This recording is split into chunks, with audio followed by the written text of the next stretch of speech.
back to Tenor Guitar Time. This morning, let's work on our G major scale. This is a good video for beginners moving into intermediate players.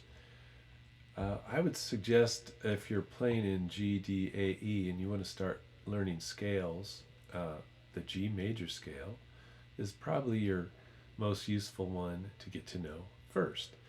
So I'm going to start real simple and then we'll add on in different ways we can practice our dexterity, our clean picking, and getting familiar with the G major scale. All right, let's try this out.